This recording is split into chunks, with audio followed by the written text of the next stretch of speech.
Thailand. 46G.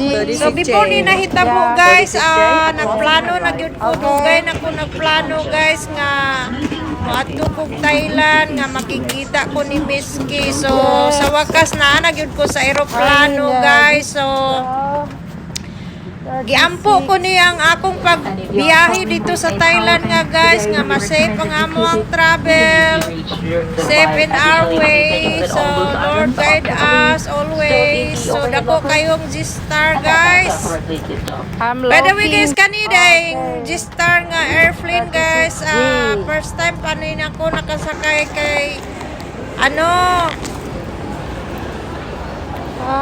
karon niabot na ko sa Thailand. So this is arrival area. So I'm so happy to arrive na padung na ni sa custom guys. So naabot na ko sa airport. Nakita namin ni Miski na ko sa Thailand sa airport. So nahitabo na gyud guys nga naa ako sa Thailand. So karon nagmuni-muni sa mi, naghita sa mga pagkaon pagkaugma. So kani nga mong gianhi dinhi, nagpa-massage mi after sa massage, nangaon mi diri sa food court sa mga seafood, sa mga barbecue.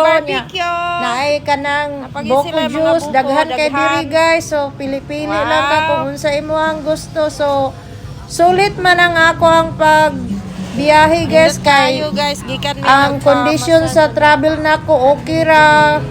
Good weather, so good weather pod karon. First day pa ni nako karon guys diri nangaon mi sa food court ni Miski. So welcome in Pattaya. So nice to meet you ni Miski guys. Maunay nag guide na ko dire niya iya kong gipahiluna sa iyahang condominium.